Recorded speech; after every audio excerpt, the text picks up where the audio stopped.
Hello mga people! For today's video, update lang ko sa ko ang ginabuhat diri sa balay karong adlaw. Kay for today's video, naabot na ko ang parcel nga ko ang gipaabot gahapon ra pero wala man ko diri sa balay kay namista lagi og bilis. Sorry na lang sa rider kay gabalik-balik jud ka. So thank you di ay sa Flash Express kay ihatod yun nila diri sa amo ang balay. By the way guys, nabudol na pug ko sa Orange app kay ngano bitong nagpa-install og Shopee mo na gasigi na noong ko og order. So nag-unbox ko ani karon guys kay gusto na ko makita dayon pag abot ani nga parcel giabrihan dayon nako gawa sa ato ang expectation basig na ay kanang guba or damage ang ako lang gyud gusto na kong itaod na ba. So ang ako ang gi-order di ay guys kay vinyl tiles, mura siya og kanang wallpaper pero mura siya og kana ang design og tiles guys ba kanang medyo bagaon siya not siya pagka PVC type. So before pug ko nag-order ani guys nagabasa pug ko og mga customers reviews so murag na convince man gyud pug ko og nabudol gyud ko mo nang nagpalit ko og mga pulo ka buok. So di guys no ang iyang size ani 30 by 30 centimeter. Centimeter manata ni. So gi-check na ko guys para dili gyud ko masayop. 30 by 30 centimeter ni siya, Marvel Vinyl Soft Adhesive Waterproof PVC nga kana ang floor sticker. Napog ko nakita nga video guys nga ilang ginagamit sa ilang salog. So bali gatipid ka, pwede ra ka mo palit ani himuon nimo og tiles. So ako nagpalit ko ani para sa akong kitchen area. Kaya para pod ko ba aesthetic pod ang tawon. Uy, napay pa aesthetic. Ang ako lang gyud para pod attractive pod ang ako ang kitchen. Pero sure ko, kulang pa gyud ni siyang 10 pieces kay medyo dako-dako gyud ning ako adering lababuhan. So makita ninyo guys no, partig gyud kayong gubutas sa kuang kitchen. Daghan kayong hugasonon, kaya mukat lang ang agi. Ingana na guys, pag mahuman og pamahaw daghan kayong hugason. Tapos tapulan na dayon kayo manghugas ba. May gani kay naabot ang ako ang parcel so na productive kay kurong adlaw. Unsaon ta man wa pud tay masugo, duha ra pud mi diri o kiraon taog natay anak kay masugoan nato. Ako apong anak pod kay sus, higirag pa yung kaon. Ikaw ray bantayan kung magtingog ng plato. Actually guys, karong panahon na nga naitungtong ko og 25, naka-realize ko nga medyo kanang nagkatigulang na gyud ko. Kay sa una, wala pa koy pakialam aning mga ingani, mga orange, mga design, mga ingana bitaw nga mga butang. Pero karon murag kana ang mas malipay nako nga ang ako ang kalipay kay kanang about sa mga gamit sa balay kanang makapagwapa sa inyong balay ba. So makaingon ko na gyud yang nagkatigulang na gyud ko. Hoy. So balik ta diri sa lababo, makita ninyo guys so oy nako Ginoo ko murag isa ka tuig nga way hinlo ba. Ingani ang resulta guys, nagdagan kay mga abog basta kanang di ka ganahan mang limpyo ba pag imuha bitong kuan imong palibot kay murag di ka ganahan ba way gana. Mo nang musamot pod og kahugaw. Di gyud palusot lang gyud, igna lang gug tapulan.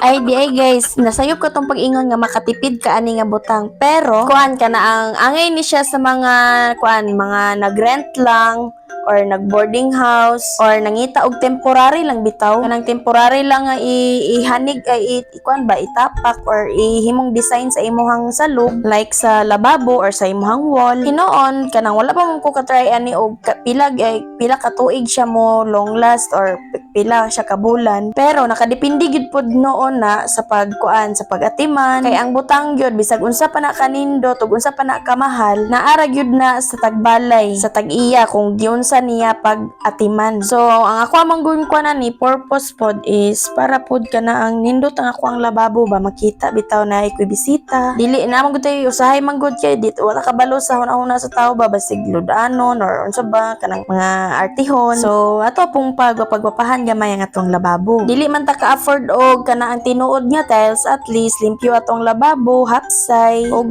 kana ang ganahan ta maglantaw ba. Usgan jud kayo ko okay naaswat jud nako ang tubig. Di man sad halata ang bukton no. Guys, ayo mog tuoan na filter na ako ang bukton. So gihinluan jud nako na og ayo guys, ikuan ako na og mga abog, mga balas-balas kay kana mag nangapilit sa simento ba. Tapos gibrasan para gyud mo pilit gyud to nga tuang gipalit. Aron po di na ta magbalik-balik sa tuang trabaho. So after na kong gibrasan guys para matangtang tong hugaw kanang mga namilit nga mga tinuluan nga sa pagkaon sa sudan, tapos tinamakan sa iring, sa ukok, sa ilaga, sa butiki. Huy, kadaghan ba? So mo nang ako ang gikuan gitrapuhan na pud nako siya og uga nga trapo. Kay para madali bitaw kay murag excited gyud ko nga itaod na nako to. So take note guys, kung magpapilit mo ato kailangan uga gyud ang salog or ang semento nga imuhang ipapilitan. Tapos guys, dili ra ang kuan ra semento ra ang kailangan papilitan ato. Pwede po to siya mapilit og plywood or kahoy, mo pilit to siya basta murag ang ako ang na experience lang siguro kay kuan kanang mga rough or kanang bitong manay mga tibugol-tibugol murag ayaw lang siya ipapilit anang mga ingana kay medyo dili gid siya mo dikit. Mas okay nga ipapilit ninyo nga kanang naka-finishing na kay para ang kato ang sa ilalom dili masudlan og tubig ba. Kay kung sa lababo manggod nimo ibutang gyud na tendency nga makuanan gyud magian yung tubig sa ilalom. So ang resulta magkanam-anam gyud siya og kakuan kanang kaalsa mawala iyahang kana ang iyang sticky ba. So ang mayo gyud nimong buhaton dapat hinlo walay mga kanang hugaw tapos plain lang siya. Okay ra siya og kana ang dili siya ingon nga finishing pero dili dagko iyahang kuan kana mga tibugol-tibugol. So guys, nakalimot day ko giingon nga dili ra 30 by 30 cm ang size ani napoy 45 by 45 o 60 by 60 cm. Dayon daghan po kag mapilian nga color nga mga mura og marble. So nag-start na ko og taod diha so makita ninyo dili gyud kaigo ang pulo ka buok. So suggestion lang gyud guys no kung dako og space ang imuhang butangan, mas recommended gyud tong 60 by 60 kay dako to siya, lapad gyud kayo to siya. Tas mao pud toy kana ang ginagamit para pang flooring. Tapos guys, another suggestion lang pod kung magpapilit na gani mo, ayaw ninyo og tangtang-tangtanga. Kay kadugayan man gud nimong sigig tangtang, mawala ang iyahang kuan bayang sticky. So, na tendency gyud nga murag dili siya kapit gyud mo dikit. Pero nindot man po siya guys kay pag mapilit na nimo siya, kuan siya dikit yung kayo. Ayaw lang gyud ninyo og sigig tangtang. Tapos guys, kailangan tarungon gyud ninyo og papilit kanang walay space sa tunga kay para dili gyud siya mapunduhan og tubig or hugaw. So makita ninyo diya guys na ako'y gikat kay kana ako nang ibutang sa kanang ubos. I mean kanang excess nga semento nga wala na lukop gyud ba. So diha na ko isumpay. Mao nang nagkuha ko og isa kapad para maoy ako ang gamiton. So ang nahitabo mas nikulang pag gyud hinuon siya pero okay ra kay kana ang sugod pa man ni. Nagtry ko og mga pulo lang gyud kabuo kay at least gamay ra man pud akong nabayran ani kay naka-sale man sila. Dayon i-try lang gyud pug ko og tsada ba gyud siyang ibutang sa lababo. So in fairness guys, dili ra pud tantong lugi og dili ra pud kamahayan kay makita ninyo bisag kulang ra siya pero tsada man siya. So